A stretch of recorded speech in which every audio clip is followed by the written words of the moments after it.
नमस्कार दोस्तों, मैं राकेश गोयल, लेक्चरर जीपीसी करौली। हम इन्वायरमेंट इंजीनियरिंग के इन्वायरमेंट एंड इकोलॉजी का चैप्टर पढ़ रहे थे। उसको कंटिन्यू करते हुए हम आगे पढ़ते हैं। तो दोस्तों, हमने अभी तक पढ़ा था कि इन्वायरमेंट क्या होता है और इकोलॉजी क्या होती है। इनके कंपोनेंट्स के बारे में अध्ययन किया था।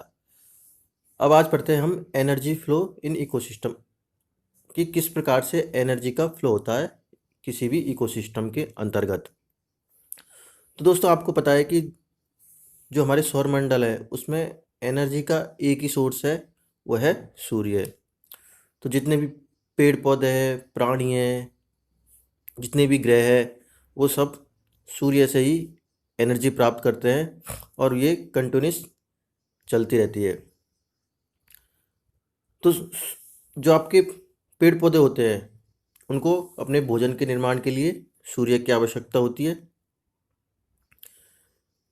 वो कार्बन डाइऑक्साइड वायुमंडल से, जल और बाकी मिनरल्स लेके सूर्य की उपस्थिति में, जो एक एनर्जी का कार्य करती है, ग्लूकोज का निर्माण करते हैं। और यही ग्लूकोज आने वाले जीव जंतुओं के लिए भोजन का कार्य करता है। तो सभी को अपने जीवन यापन के लिए एक ऊर्जा की आवश्यकता होती है। तो यह ऊर्जा डायरेक्टली हम सूर्य से नहीं ले सकते और न ही उस सूर्य के द्वारा हम भोजन का निर्माण कर सकते हैं। लेकिन जो पेड़ पौधे हैं वो सूर्य से आने वाली सूर्य को की एनर्जी को डायरेक्ट भोजन के रूप में ग्रहण कर सकते हैं। और यह आगे निरंतर एक जीव से दूसरे जीव, पहले तो पादपों से जीवों, शाकाहारी जीवों में, फिर शाकाहारी से मांसाहारी जीवों में, फिर सर्वाहारी जीवों में, इस प्रकार ये ऊर्जा का क्रम आपस में चलता रहता है। दोस्तों, आपको पता है कि ऊर्जा हमेशा एक दिशा में चलती है, अर्थात ऊर्जा को न तो बनाया जा सकता है और न ही नष्ट किया जा सकता है। बस ये ऊर्जा का एक रूप से दूसरे रूप में ट्रांसफर होता है। जनरली इसमें 10% ऊर्जा नियम का सिद्धांत कार्य करता है, अर्थात जो एनर्जी पेड़ पौधे सूर्य से ग्रहण करते हैं उसका 10% ही जो जीव जंतु उस पौधे को खाते हैं या उस पादप को खाते हैं, उसके अंदर वो 10% ऊर्जा ही पहुंचती है। फिर जब उस शाकाहारी जीव को किसी मांसाहारी जीव के द्वारा खाया जाता है तो उसमें से जो उसने एनर्जी ग्रहण की थी जो पादपों से, उसका 10% अगले जीव में जा पाता है। तो इस प्रकार से 10% ऊर्जा का सिद्धांत कार्य करता है, अर्थात एक जीव से दूसरे जीव में या पादपों से जीव में जब एनर्जी का फ्लो होता है तो उसका 90% तो उसके वृद्धि में, उसके जीवन यापन में खर्च हो जाता है, बाकी 10% ही अगली पीढ़ी में उसका जा पाता है। तो इस प्रकार ये एनर्जी का फ्लो रहता, आपस में चलता रहता है। अब हम पढ़ेंगे कि कौन कौन सी इसमें साइकिल्स होती है, बायोकेमिकल साइकिल्स। तो दोस्तों, आपको पता है कि जैसे पौधों के आपको जीवन यापन के लिए कार्बन, हाइड्रोजन, ऑक्सीजन के अलावा कुछ मिनरल्स जैसे nitrogen, phosphorus, sulphur, calcium, magnesium और आयरन की आवश्यकता होती है। ये सारे तत्व पृथ्वी में या तो वायुमंडल में या जलमंडल में या स्थल मंडल में आपको मिल सकते हैं। तो ये सारे जो सभी सजीव इन तत्वों को पेड़ पौधों से प्राप्त करते हैं या उन मंडलों से डायरेक्टली प्राप्त कर लेते हैं। तो इस प्रकार से ये वापस में पेड़ पौधे या जीव जंतु इनको ग्रहण कर लेते हैं, फिर इनसे ये दोबारा वायुमंडल में चल जाती है, फिर वापस में से जीवों में ये आ जाती है। इस प्रकार से इसका क्रम एक चलता रहता है। तो इसके लिए 3 चक्र चलते हैं। एक तो होता है हाइड्रोलॉजिकल साइकिल, जिसके अंतर्गत जल का संचरण होता है, मतलब जल का वायुमंडल में रहता है, वायुमंडल बादलों के रूप में रहता है, फिर वो पेड़ पौधों में आता है, जमीन पर आता है, फिर वापस एवोपरेशन के द्वारा वापस वायुमंडल में या बादलों के रूप में चला जाता है। इसी प्रकार से एक होता है गैसियस चक्र, जिसके अंतर्गत आपके कार्बन, हाइड्रोजन, ऑक्सीजन और नाइट्रोजन का साइकिल चलती है। फिर होता है एक मिनरल साइकिल, इसके अंतर्गत आपके कैल्शियम, सल्फर, पोटेशियम और मैग्नीशियम का चक्रण होता है और ये आपस में एक चक्रीय क्रम में चलता रहता है।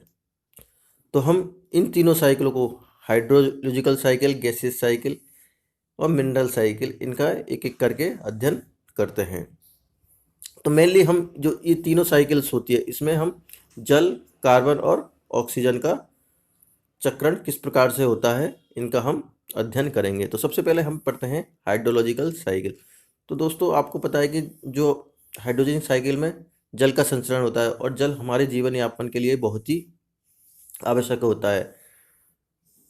तो जब हमारे लिए सबसे पहले भोजन का निर्माण पेड़ पौधे करते हैं, तो पेड़ पौधों को जल की आवश्यकता क्यों होती है? क्योंकि पेड़ पौधे जो वायुमंडल में कार्बन डाइऑक्साइड होती है, उसको जब ग्रहण करते हैं, तो उसके अपचयन के लिए उनको हाइड्रोजन आयन की आवश्यकता होती है। तो वो हाइड्रोजन आयन उनको किससे मिलता है? जल से प्राप्त होता है। उस जल को प्राप्त करके उसमें से हाइड्रोजन आयन से वो CO2 का अपचयन करते हैं और उसको ग्लूकोज में परिवर्तन कर देते हैं, और यही ग्लूकोज उनके भोजन का निर्माण करता है। फिर जब पेड़ पौधे को किसी जीव जंतु के द्वारा भोजन के रूप में ग्रहण किया जाता है, तो उस भोजन को पचाने के लिए भी मनुष्यों को या जीव जंतुओं को जल की आवश्यकता होती है। इस प्रकार से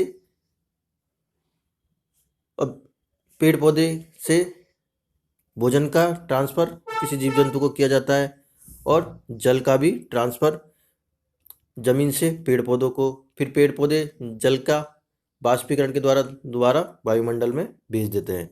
तो हमें इसे एक चक्र के माध्यम से, इस फ्लो चार्ट के माध्यम से समझ सकते हैं। तो हमारे मान लीजिए बादलों में जल है, तो जब बरसात के द्वारा बादलों से जल जमीन पर आता है, जो जमीन पर आता है तो बहुत सा नदी, नालों, झरनों के द्वारा समुद्र में पहुंच जाता है। कुछ हम अपने दैनिक कार्य के लिए यूज में लेते हैं, कुछ सॉइल्स में या मिट्टी में चला जाता है।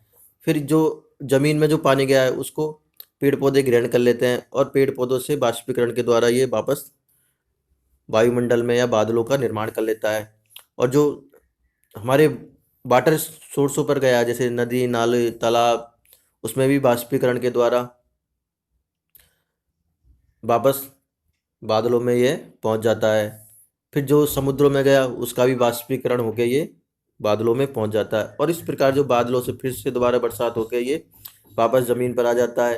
फिर उसका कुछ उपयोग करते हैं, फिर बाष्पीकरण के द्वारा ये वापस बादलों में पहुंच जाता है। तो इस प्रकार से जल का एक चक्र चलता रहता है। फिर नेक्स्ट आता है आपका कार्बन साइकिल। तो कार्बन साइकिल में हम कार्बन और कार्बन यौगिकों का एक सम्मिलित रूप का अध्ययन करते हैं कि कार्बन किस प्रकार से एक जगह से दूसरी जगह पर इनका चक्रण होता रहता है। तो वायुमंडल में जो कार्बन होती है वो मेनली कार्बन डाइऑक्साइड के रूप में उपस्थित होती है। तो जितने भी अब वायुमंडल में यह किस प्रकार से उपस्थित होती है, जैसे पेड़ पौधे हैं वो श्वसन क्रिया के द्वारा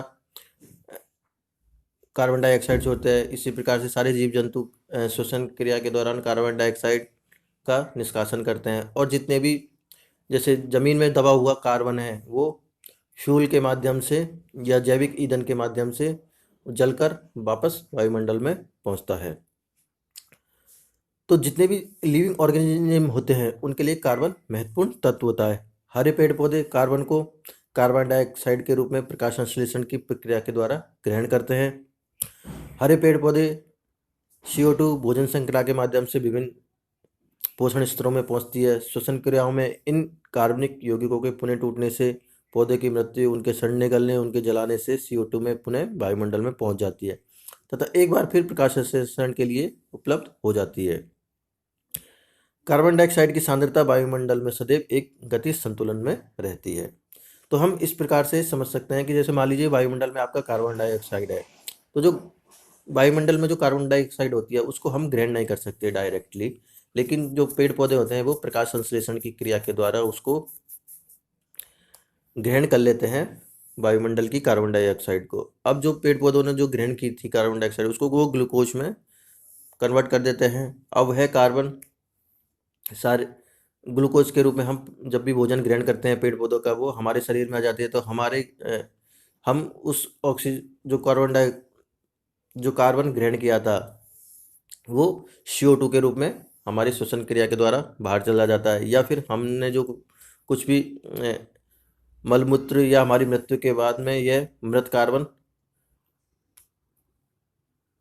विघटन होकर दोबारा कार्बन डाइऑक्साइड के रूप में चला जाता है, या फिर बहुत सारी क्रियाओं के द्वारा यह हमारा जो कार्बन है वो जमीन के अंदर पड़ा रहता है और यह कोयले या खनिज तेल में कन्वर्ट हो जाता है। बहुत सालों की प्रक्रिया के द्वारा, बहुत टेम्परेचर और बहुत उच्च ताप और दाब पर वो सारा पृथ्वी के अंदर दबता रहता है। हमारा मृत शरीर, हमारे मलमूत्र वगैरह, लकड़ी, ये सारी चीज़ें जो मृत पौधे हैं वो सब ज़मीन के अंदर दबते रहते हैं और बहुत ही उच्च ताप दाब पर ये सब कोयला और गैस में कन्वर्ट हो जाते हैं। और जब इनका उत्खनन किया जाता है तो ये फ्यूल के रूप में, जब फ्यूल ईंधन के रूप में इनको काम में लेते हैं तो ये दोबारा वायुमंडल में CO2 के रूप में वापस वायुमंडल में पहुंच जाते हैं। तो इस प्रकार से इनका एक क्रम चलता रहता है वायु कार्बन का। फिर नेक्स्ट है ऑक्सीजन साइकिल। तो ऑक्सीजन भी हमारे जीवन यापन के लिए बहुत ही आवश्यक होती है। हमारे श्वसन के लिए हम ऑक्सीजन की आवश्यकता होती है। अब ये ऑक्सीजन वायुमंडल में 21% होती है। पेड़ पौधे प्रकाश संश्लेषण की क्रियाओं के द्वारा ऑक्सीजन, कार्बन डाइऑक्साइड तो ग्रहण करते हैं और ऑक्सीजन का निर्माण करते हैं। तो इस प्रकार से इनका एक चक्र चलता रहता है। तो प्रकाश संश्लेषण के द्वारा हरे पौधे कार्बन डाइऑक्साइड में जल लेते हैं और ऑक्सीजन व कार्बन डाइऑक्साइड उत्पाद के रूप में मुक्त करते हैं। इस प्रकार यह एक जैविक चक्र चलता रहता है। अर्थात हम तो क्या करते हैं, ऑक्सीजन लेते हैं और कार्बन डाइऑक्साइड छोड़ते हैं, तो कार्बन डाइऑक्साइड वायुमंडल में चली जाती है और वायुमंडल में जो कार्बन डाइऑक्साइड है उसको पेड़ पौधे अपनी प्रकाश संश्लेषण क्रिया के द्वारा ग्रहण कर लेते हैं और उससे ऑक्सीजन का निर्माण होता है। और इस प्रकार से ये क्रम चलता रहता है। हम इस प्रकार से इस डायग्राम में भी देख सकते हैं कि जो वायुमंडल की ऑक्सीजन है उसको हमने श्वसन के दौरान ग्रहण कर लिया। जितने भी जीव जंतु हैं, पेड़ पौधे हैं, ये सब श्वसन की क्रिया के द्वारा ऑक्सीजन को ग्रहण करते हैं। फिर यह ऑक्सीजन हमारे शरीर के अंदर जाकर कार्बन डाइऑक्साइड में परिवर्तित हो जाती है और यह कार्बन डाइऑक्साइड और जल पौधे प्रकाश संश्लेषण की क्रिया के द्वारा उसको ऑक्सीजन में कन्वर्ट कर देते हैं और वापस से यह वायुमंडल में चली जाती है। तो इस प्रकार से इनका एक क्रम चलता रहता है। तो इस प्रकार से आज हमने जितनी भी साइकिल्स होती हैं, हाइड्रोलॉजिकल साइकिल्स, मिनरल साइकिल्स और गैसियस साइकिल्स, इसके बारे में अध्ययन किया। इसमें मेनली हमने जो जल का किस प्रकार से वायुमंडल में जाता है, फिर वापस से वायुमंडल में ज़मीन पर आता है, पेड़ पौधे किस प्रकार से ग्रहण करते हैं और वापस से किस प्रकार से वायुमंडल में जाता है, इसका अध्ययन किया। फिर इसी प्रकार से हमने जो कार्बन है, कार्बन किस रूप में वायुमंडल में उपस्थित रहता है, कार्बन डाइऑक्साइड के रूप में उपस्थित रहता है। फिर कार्बन डाइऑक्साइड किस प्रकार से पेड़ पौधों में जाती है, वहाँ से वो मनुष्यों में जाता है और फिर वापस से वायुमंडल में पहुँचता है। इसी प्रकार से ऑक्सीजन है, ऑक्सीजन वायुमंडल में किस प्रकार से उपस्थित रहती है, फिर वो मनुष्य किस प्रकार से उसको ग्रहण करते हैं, फिर मनुष्य से पेड़ पौधों में जाती है, फिर पेड़ पौधे से वो ऑक्सीजन का निर्माण करते हैं प्रकाश संश्लेषण की क्रिया के द्वारा। तो ये सारी चीज़ों का आज हमने अध्ययन किया। अब हम नेक्स्ट क्लास में, ये हमारा इन्वायरमेंट और इकोलॉजी का चैप्टर कंप्लीट हो गया है। हमने इसमें इन्वायरमेंट की डेफिनेशन के बारे में पढ़ा, उसके कंपोनेंट्स के बारे में। इसी प्रकार से इकोलॉजी है, उसके कंपोनेंट्स के बारे में अध्ययन किया, उसके क्लासिफिकेशन के बारे में अध्ययन किया। फिर हमने एनर्जी फ्लो सिस्टम के बारे में पता कि किस प्रकार से एनर्जी का फ्लो होता है, किस प्रकार से पौधे एनर्जी ग्रहण करते हैं और उसका फ्लो होता है। फिर डिफरेंट तरह की जो बायोकेमिकल साइकिल्स होती है और उसमें मेनली जल, कार्बन और ऑक्सीजन के साइकिल के बारे में अध्ययन किया। अब हम किस प्रकार से पॉल्यूशंस होते हैं, इन सभी चीज़ों का आगे अध्ययन करेंगे। थैंक यू दोस्तों।